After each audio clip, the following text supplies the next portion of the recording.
how are we as a people doomed when we survived enslavement and worse? And so for me, nah, brother, that's you. That will never be Dr. Angeline Dean. You will never hear me saying anything crazy like that out loud or in private. And I think too that speaks to mindset, right? And again, going back to self, right? And doing this whole systems purging, whatever it takes for us to do. But nah. And he can call them sellouts. It'll be another person tomorrow, so it doesn't really matter.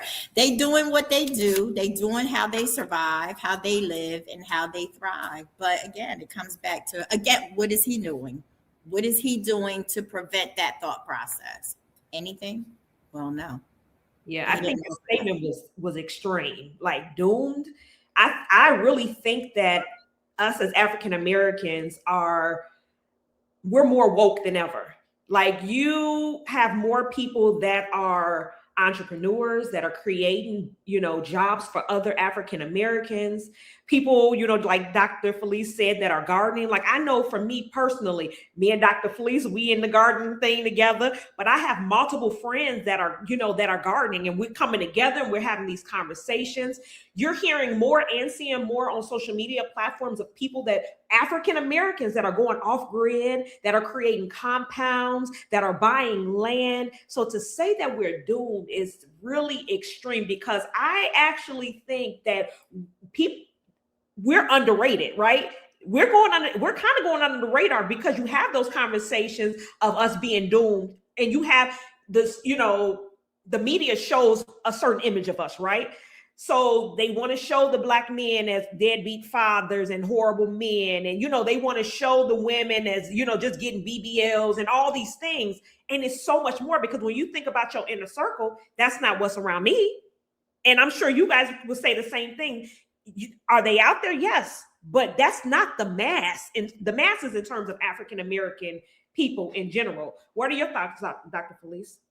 So this generation do believe that they're a doomsday generation, right? So I don't know how old he is, but a lot of these younger people, they believe that something's happening and that there's this doomsday thing that's going to occur.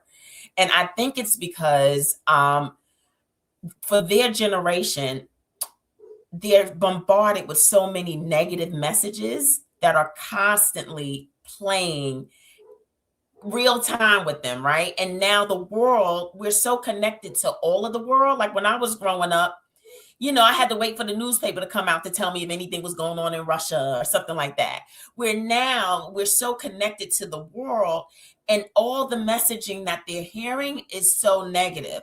And then when you look at our culture, right? Like, we take one step forward and it looks like 2 steps or 3 steps back. And that's what they're picking up on. And so we have to have more of the mindset talk. We've got to start squelching the negative stuff, but people don't gravitate towards positive. They gravitate towards negative, and they do. It's something about hearing doomsday that catches their attention. Like he did it for attention seeking, right? And we immediately grasped onto it. And so, no, we're not in the doomsday. Like, we like roaches, like we're going to still be here no matter what. But what he's trying to say is that there's so much negative messaging that our young people are getting, especially around Black folk. And it could be really, really disheartening, discouraging. And so we got to change that messaging.